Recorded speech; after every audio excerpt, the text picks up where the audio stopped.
première Assemblée générale conjointe.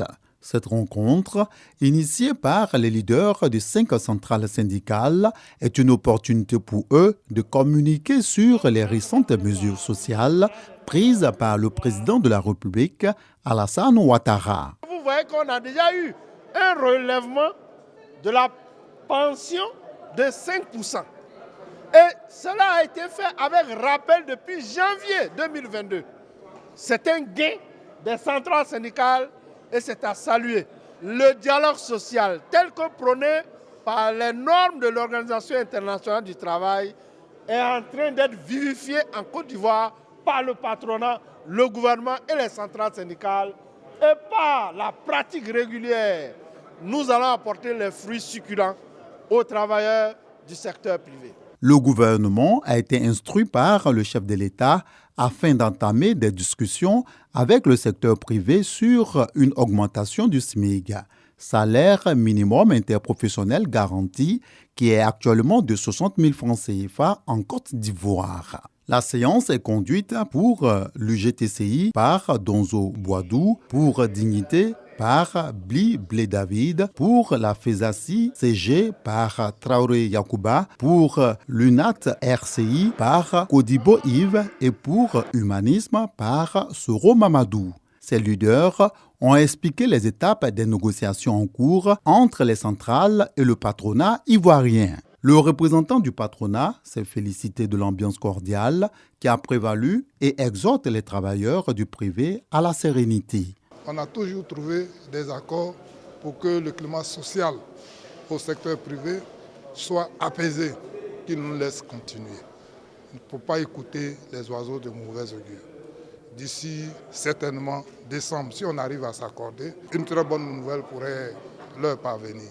Au terme des échanges tenus dans une des salles de conférence de la cathédrale Saint-Paul au Plateau, les travailleurs du secteur privé ont réaffirmé leur confiance à leur leader pour mener à bien les négociations dans l'intérêt de tous.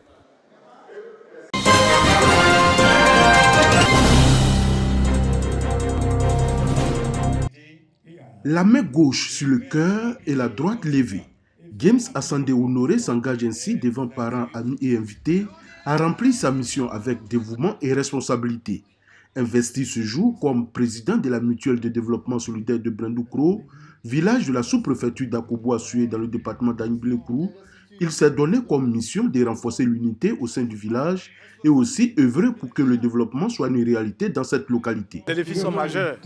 C'est au niveau de la santé, du bitumage des routes et de la mobilisation autour de notre concept Ensemble construisons demain.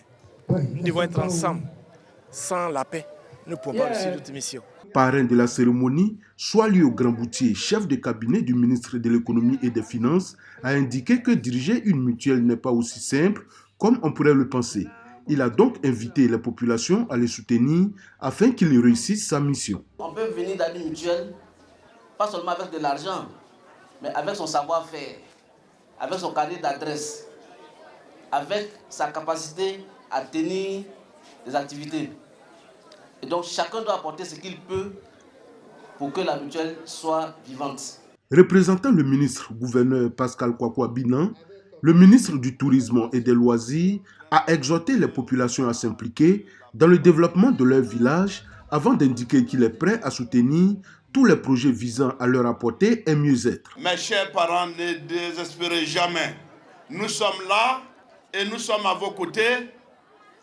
Et ce qui vous reviendra parce que, avec le ministre Abinan Kwaku Pascal, nous savons qu'il est notre guide et nous autres, avec, désormais, nous tâcherons d'être à ses côtés pour que nous menons le bon combat, le combat du développement. Au cours de cette cérémonie, les meilleurs enseignants et le meilleur élève à l'examen du CEPE et de l'IEP d'Aniblekrou ont été primés.